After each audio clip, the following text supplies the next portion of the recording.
Hi everyone and welcome back. Today's video is looking at the CV joint, also known as the constant velocity joint. For those of you that don't know what it looks like, this is it. In here, a series of ball bearings just allows the joints to move while turning at the same time. If you're driving along, especially when you're turning a corner and you're getting a lot of knocking on one wheel, this could be your problem. Also, if you've got masses of grease sprayed up underneath your wheel arch, you could have a problem with the boot that covers the joint to keep all the grease in. Excuse for the noise, it's a very windy day here today. There's stuff flapping around all over the place. I'll do my best to get through it and ignore the noise. So the CV joint, today's one is purely for the front of the car. It's the same on both sides of the car at the joint end. Now in front of us here, I have a CV joint fully assembled. This section goes on to the left hand side of the car, and at this point here there's an additional knuckle that bolts onto the back of the engine. On the right hand side of the car, you do not have this knuckle. This section goes straight into the gearbox itself, or transmission as some of you call it. So on the right hand side, it will be just this part just here. Okay, and it's made up of a number of pieces. First of all, we've got the main arm itself that comes out of the transmission. Then you have a ring that holds on the rubber boot at one end. Then you have a second rubber ring that holds on the boot at this end. And then you have the CV joint.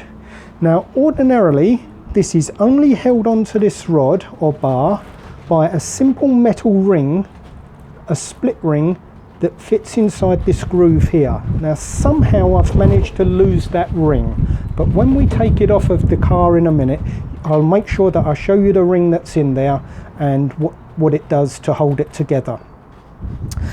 So that's your CV joint, that's what it does, and that's what it looks like. Now we're going to take a look at the tools that you're going to need to complete this job. Now let's have a quick look at those tools. Now this job is a job for the home mechanic. There's nothing particularly specialised about anything we're going to do today. So really what you see in front of me is all you're going to need. We've got a 17mm regular spanner. It does not need to be the gooseneck ones. Any regular 17mm spanner will do the job. 12mm spanner will certainly come in handy, but not essential for the job. On a 1/2 inch drive wrench, short extension may come in useful. Then you're going to need a 17mm socket on the end. You're going to need a 14mm socket and a 32mm socket on a wrench, a 1/2 inch wrench. Then on the 3/8, you're going to need a short extension, could come in useful, and a 12mm socket on the end. Then we have a short soft bar of metal. You can use a copper bar or a soft steel or a fairly solid aluminium bar. Again, may come in useful, may not, depends on how the job goes in this case. You're also going to need something with a sharp edge to pry things open, that require something with a very flat edge. Now this is just an old wood chisel that I use quite a lot. It's not of any quality or any expense, it's just one I choose to use. You might have a different tool that you want to use. We'll need a pair of side cutters. Again, see what we're using them for. You may have something else you prefer to use. A regular hammer. A Pitman arm puller. Now I've spoken about this in a previous video. This used to be a specialist tool. Now you can pick these up for around $10, $11. They're not expensive at all. Well worth the money. It saves you damaging some of your ball joints, getting them apart. A little pick tool, pry tool, something to scoop underneath a tight sleeve. Some sort of penetrating fluid. I'm using WD-40, I think that's what's in there, but any penetrating fluid will do.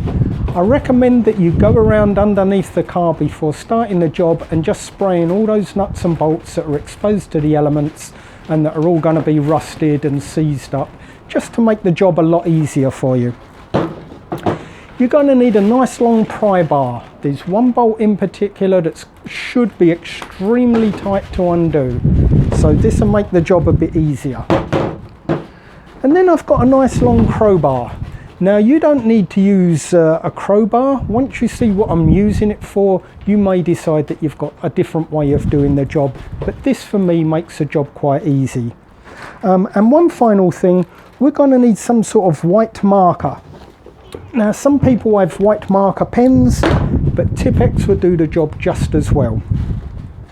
So that's pretty much all the tools you're going to need, I hope. I'm hoping I haven't forgotten anything. This isn't a job that you do every day. Now we're going to be carrying out the job on this 3000 GTSL. It's not the usual car that I use for those of you that are regular watchers of my channel.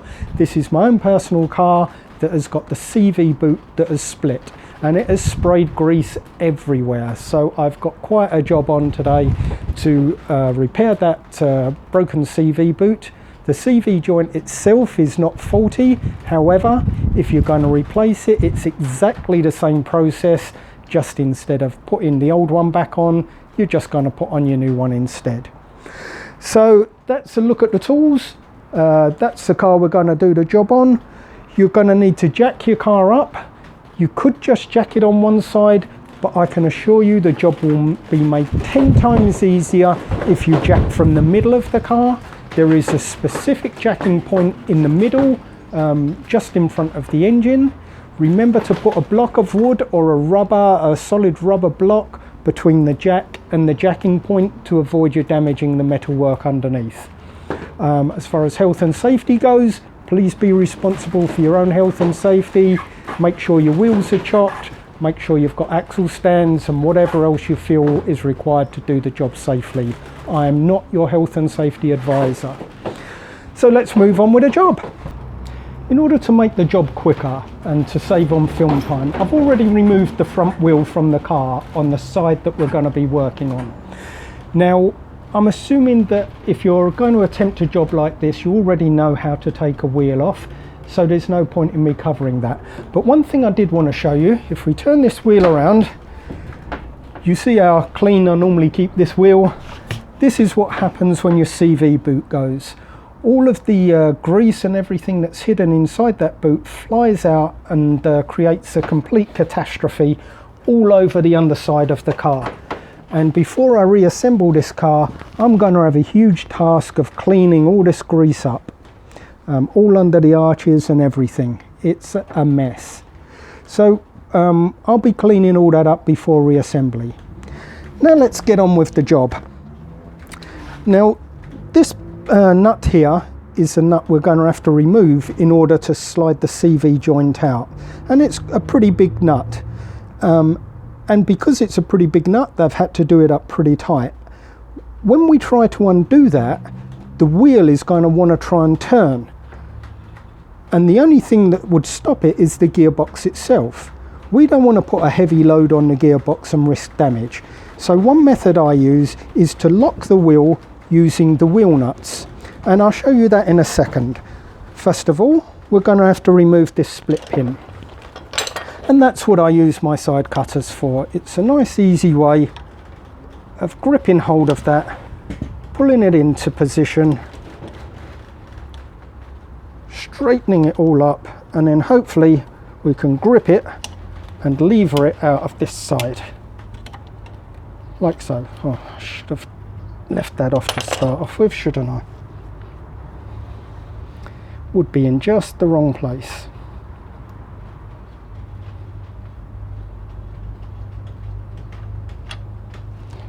Okay, that's got that out. Now, what I plan on doing is putting this big crowbar through a couple of the bolts to hold it in place and lock it against the ground. But I put the nuts back on to save any damage to the thread.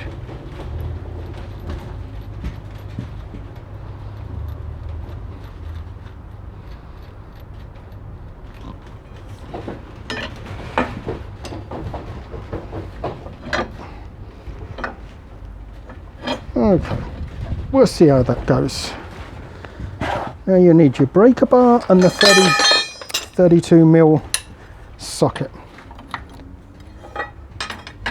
And if this all goes to plan,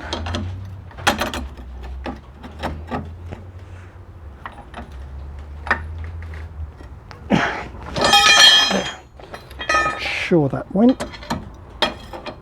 Yes, it did. So that's quite a handy technique to undo those really, really tight bolts.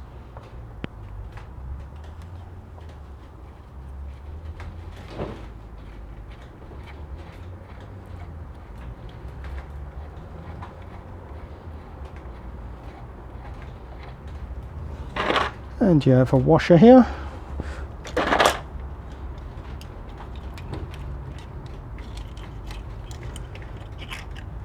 Now it would be so useful if we could now just push this through. You can see it's starting to move, but unfortunately we don't have enough space to push it far enough.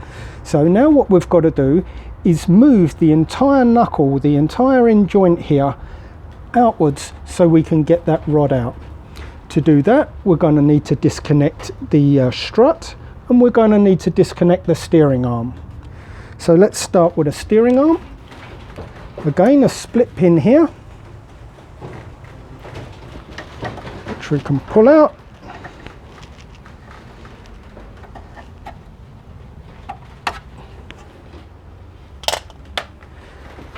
Oh, piece broke in there.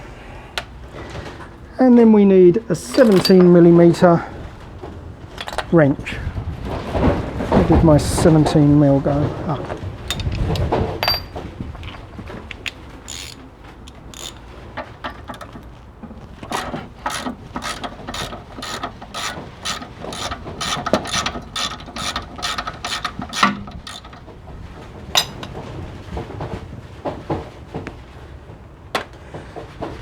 Now we need the Pitman arm puller.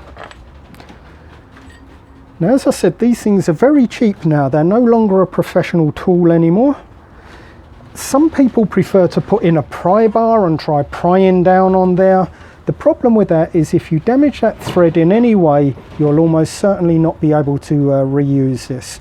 The other tool that some people use is a fork that goes in there that you hammer to separate the two parts.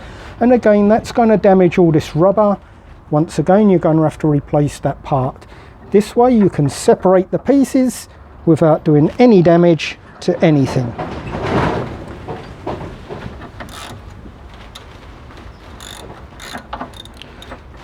Nice simple tool, easy to use and separate. Look at all this grease everywhere. I'm just going to get a rag. I forgot to mention, amongst the tools you're going to need a whole stack of rags if you've got this split.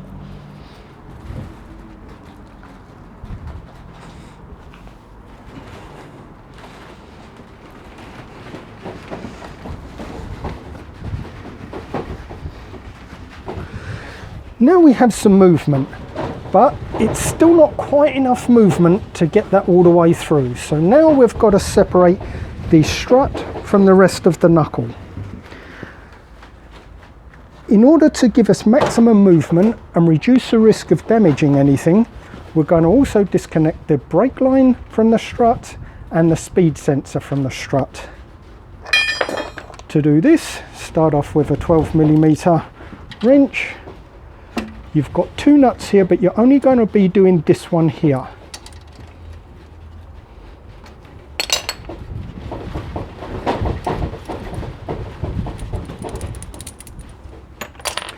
That brings this one off. Now we can turn it round. You can either use your wrench or spanner, whichever's easiest. I did this earlier for the strut and I found the spanner easier, so we can get round there. You've got a bolt on the back.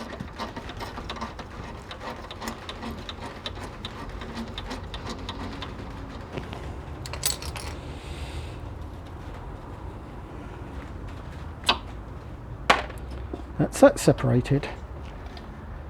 Now we can tackle the two bolts here.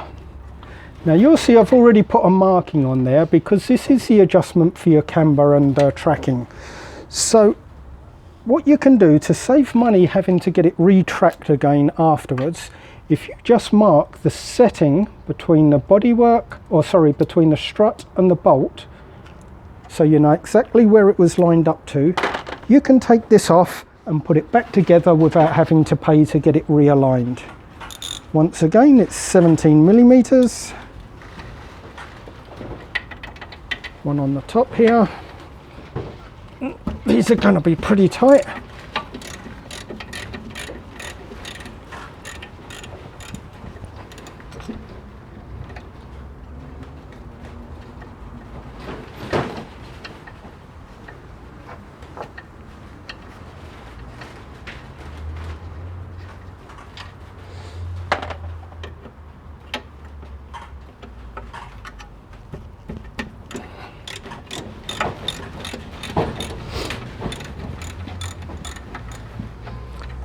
Now, if you sprayed all this with WD-40 or a penetrating oil earlier, hopefully all these bits will come undone for you as easy as they did for me.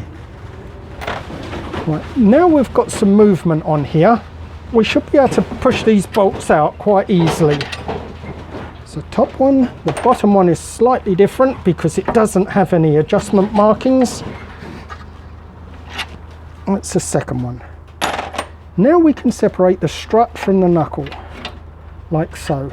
And we have lots more play to push that out. Whoops, I nearly dropped a washer in there then.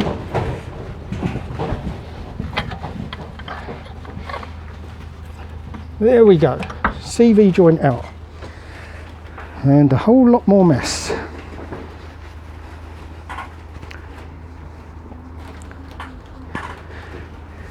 Now, in order to separate the CV joint from the main arm, we're going to have to get the boot off first. Now, depending on whether you've got an original boot or an aftermarket boot, it's going to be fitted differently.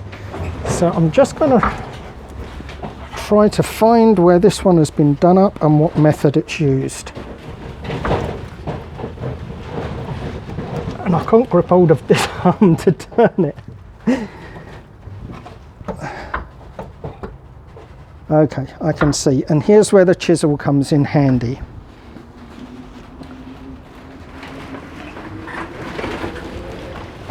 I only hope you'll be able to see this underneath. Just here, we've got a clip that opens up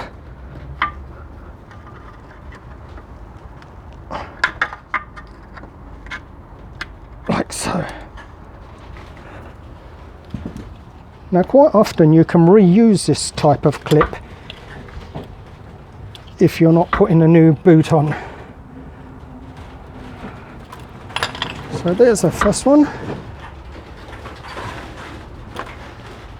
And this will now allow us to get the boot away from the joint. So we'll slip something under there just to loosen it all off.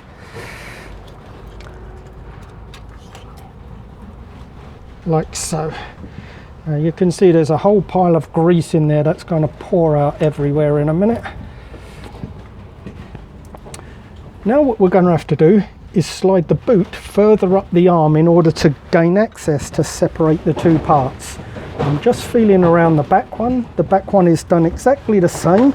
I don't know if it got it on camera, so I'll just quickly show you here. It was like this with these two wings folded over the top. So all I did was open up the wings. That allowed me then to open up this arm. But there are a whole variety of different clips that I've seen used, whether you've got a genuine original part or whether you've got an aftermarket part. Some people are also using cable ties now. Some people are using a rubber boot that's been stretched over the whole assembly, which me, I'm not a fan of. I like original parts myself. So let's see if we can get to that back one somehow. I'm having to work a little bit blind here. A little too blind.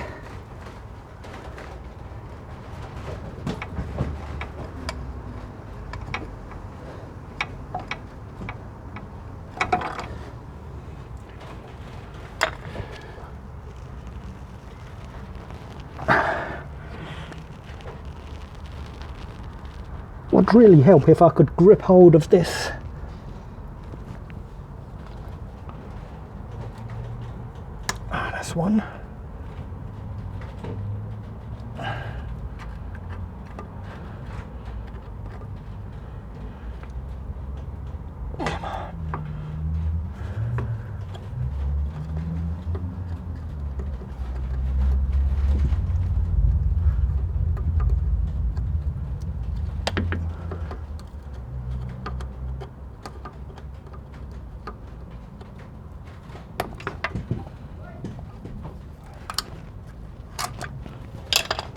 Okay, gotcha.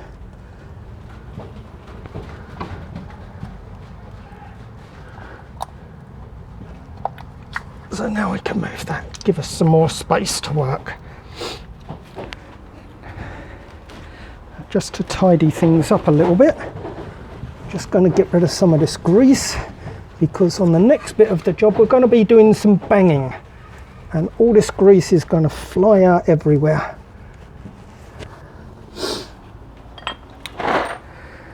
So I just want to grab the CV joint that's already off the car so I can show you close up what I'm going to be doing.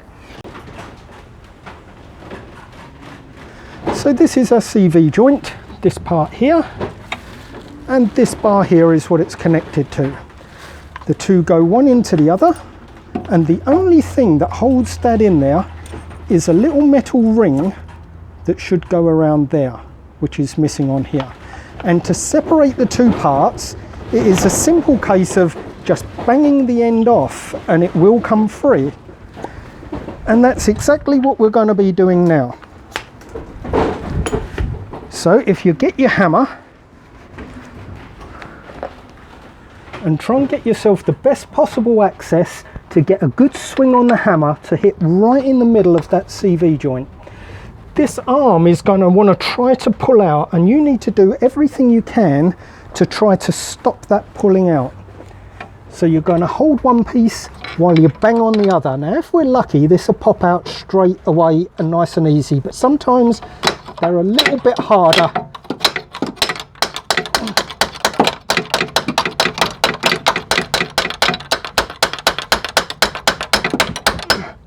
And this is going to be one of the harder ones. Another technique is to get someone else to hold the bar really tight while you get a block on there and bash the block. Now I don't have anyone spare at the moment, so I'm going to have to go all out and try and get this on my own.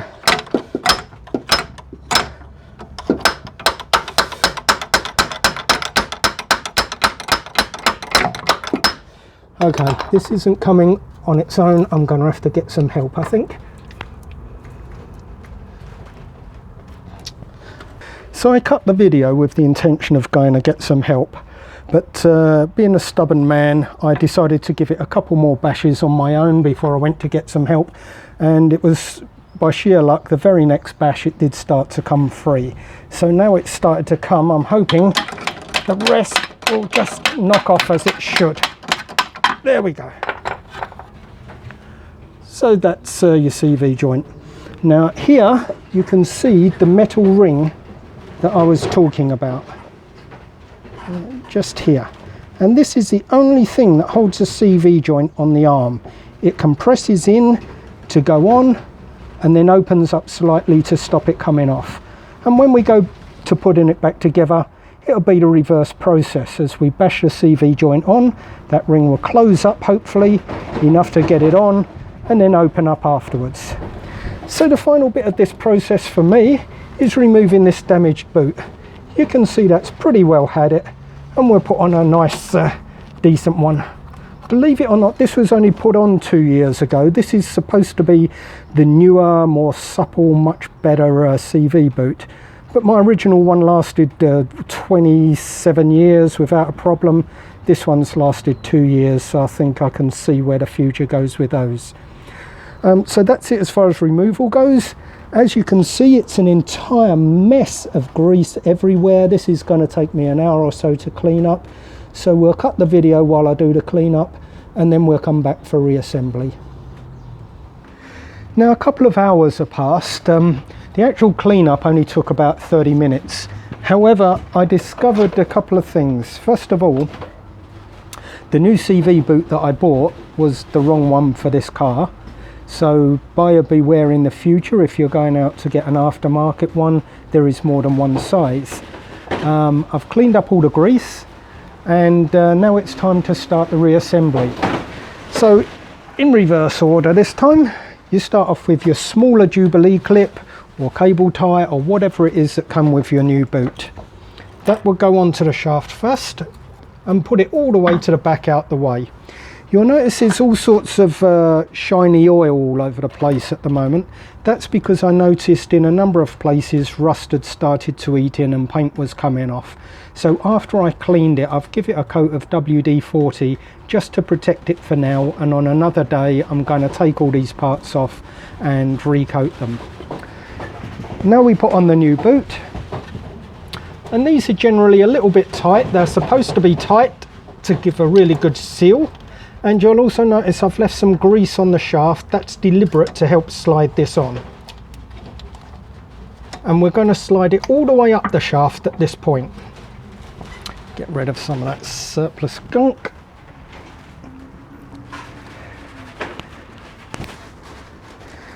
Now we need the second ring. And we'll put this on now just so we don't forget it later. It's harder to get it over the CV joint itself than it is to get it over the boot on its own. So we'll push that back a little bit out of the way. And now we want the CV joint. Now I'm not replacing mine because it wasn't faulty, but when you get your new one, it's going to come with a couple of packs of grease. Now you might well think, why do I need 2 packs? 1 pack would be more than enough to coat the bearings, but you need to coat more than the bearings. You've got to absolutely saturate the entire CV joint, because remember, when this is rotating at high speed, the grease is going to fly out everywhere. So you're going to pack the inside of the rubber boot, you're going to pack the inside of the joint to the absolute maximum. If they give you 2 packs of grease, you're going to use the whole 2 packs of grease. Now getting this back on can be a bit tricky. As I said, there's a little metal circlip here, and you've got to compress the circlip in order to get it through the shaft hole. Sometimes they will go on straight away, and sometimes they won't. Sometimes you might have to give them a little tap with a hammer just to encourage them. So I'm going to try the manual method first, and if that doesn't work, we'll try the brute force method. No, it doesn't want to go, so we'll get the trusty hammer. Don't really want to put this down because I don't want to get it covered in muck.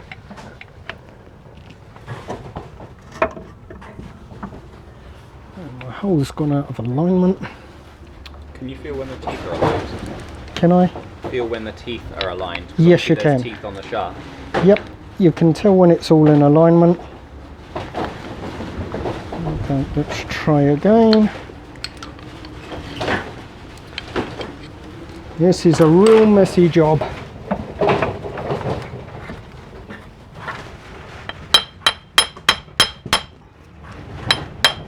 There we go. Little brute force, but it's gone in and it's locked on. So now hopefully we can get all this muck covered up.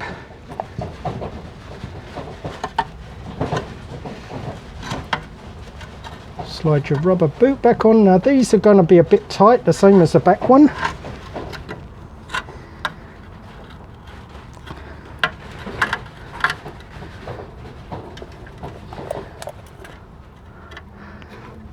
I did already have this on once, so I know it does fit. There we go, that's over the top.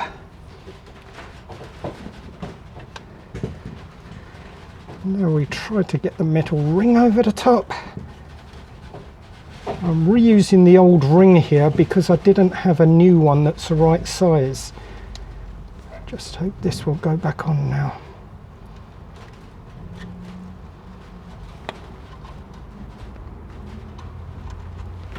Now these things are pretty sharp. Depending on which brand of aftermarket boot you get, they're going to have a different type of ring. They're all fitted in different ways. Come on, we're nearly there. Here we go, over the top, into position. This particular type, just fold down. I just got to watch it, don't slip and cut myself here.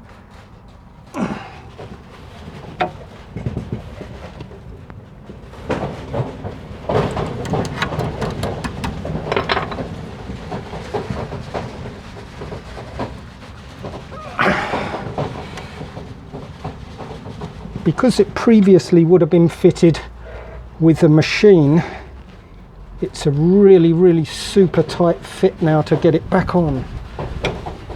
Just going to try a pair of cutters to help me, just to crimp that lip there.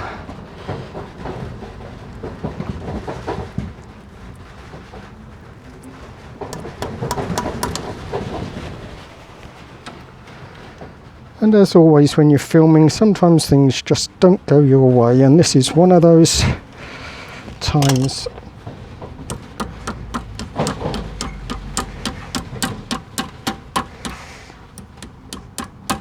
I don't want to have to spend the time now to go to a shop and get another one. There we go.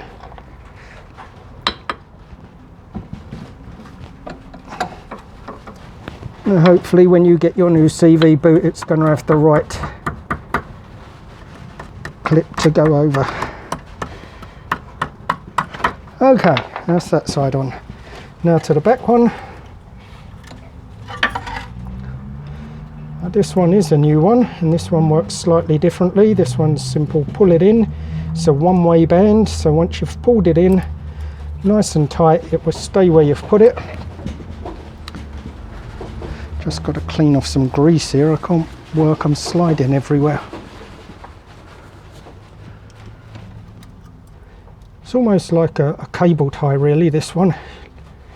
Pull it in and then bend it back.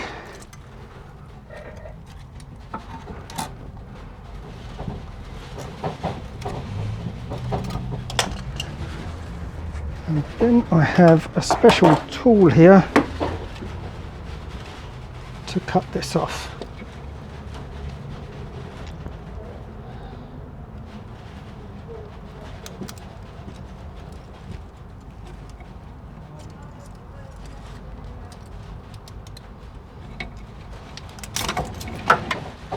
Like so.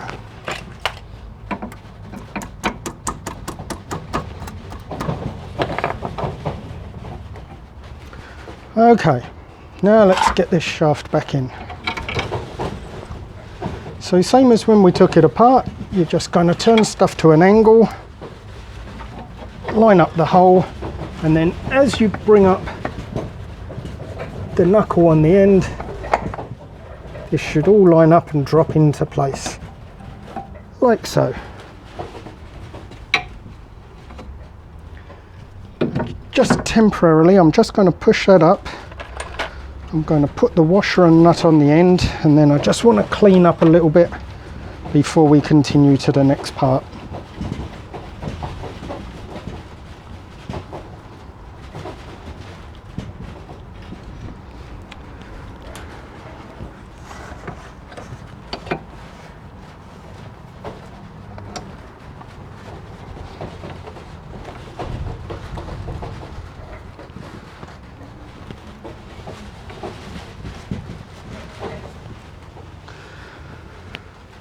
Okay, that'll do for now. Okay, now the first bolt.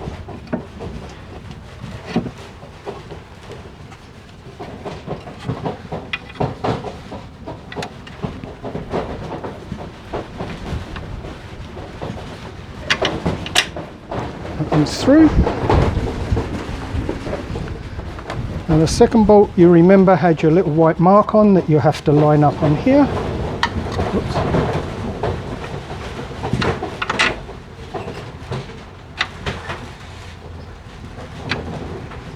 Like so. First of all, two washers on this side, one on each bolt. Then we have our two nuts that go onto the two bolts.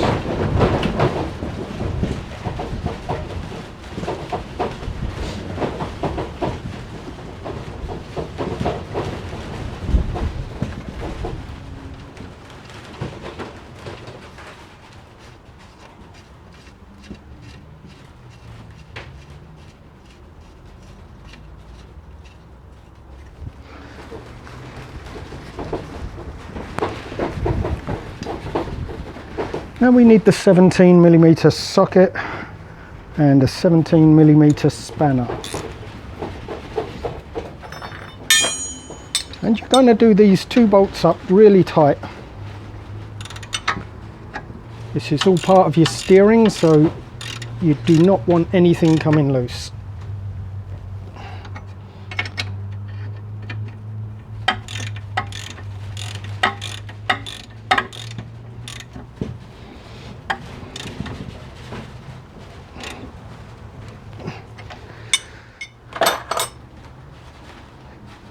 Now we can tidy up some of the other parts that we took off, starting with the brake line. Goes around the back here. And there's a 12mm head, 8mm thread bolt that goes through the back here.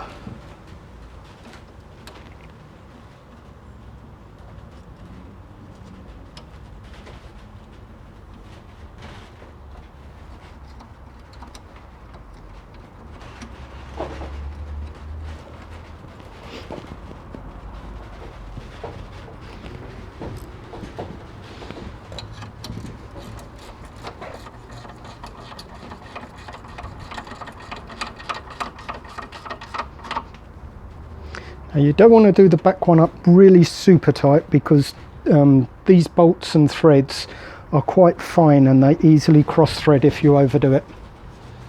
You just want to nip it up so it's not going to come loose.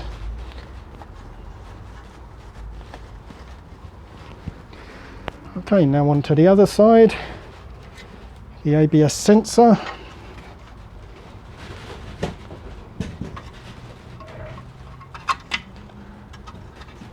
And I did cheat a little bit. While I was cleaning all this up, I actually took a bolt out of here, which I didn't show in the video earlier.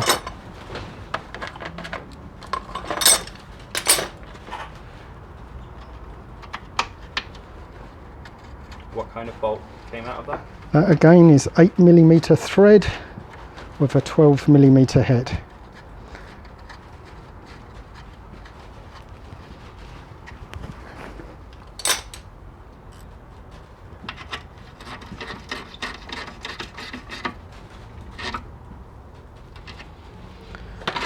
And now this top one.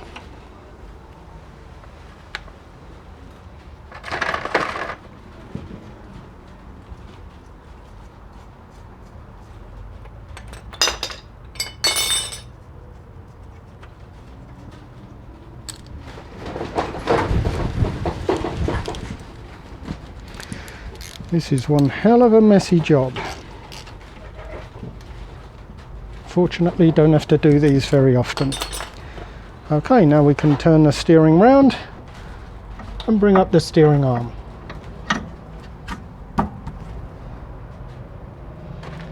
For this one you have a castle nut.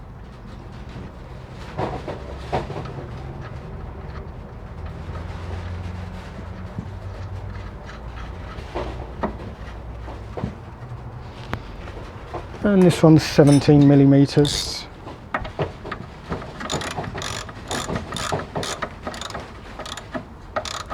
And again, you don't want to over tighten this, it will automatically pull itself in and tighten up. And you want to do it just tight enough that it's done up tight so it's not going to come loose. But you've also got to line up the hole for the split pin.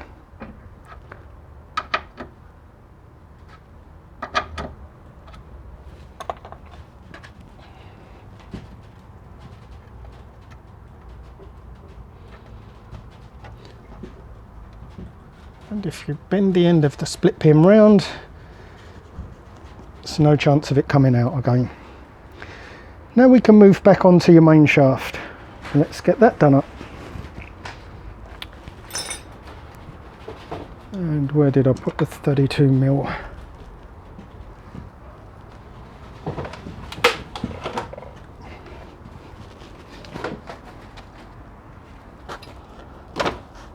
I'm losing 32mm ratchet, wrench,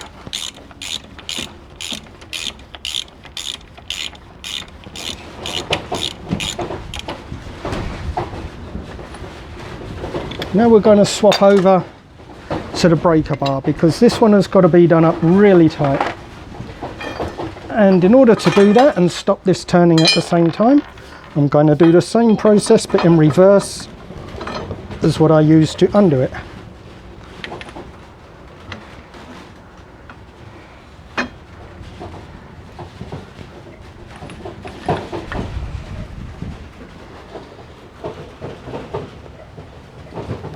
Okay,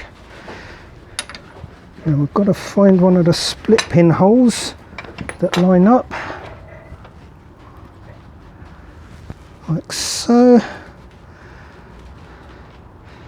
and again bend the end of the split pin over so it doesn't come out.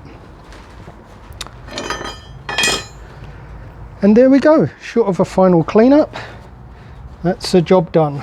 I'd like to say it was well done, but there's a few bits and pieces there I wasn't happy with. Ultimately, if nothing had gone wrong, that job I think took about 20 minutes to remove everything and about 15 to put it back together. So it's not a huge job, probably cost you a couple of $100 if you went to a garage, but you can do this at home. It's not a difficult job to do, just very messy. So I hope that video's of use to you. I'm sure it will be if you have this problem. I've had a couple of them go over the years. It is quite a common thing. But for now, that video's done. And soon we'll move on to the next one. Don't forget about my new forum. If you want to request a video, there's a section on that forum for request a video. They're all free. You can request whatever you want as long as it's not a fault finding video or welding or bodywork. And I'll cover that for you. So if you've enjoyed this video, don't forget to subscribe. You can see all the upcoming videos and all the previous ones. Click on the bell and you'll get automatic updates every time a new one's available. So for now, thanks for watching and I'll catch you on the next one.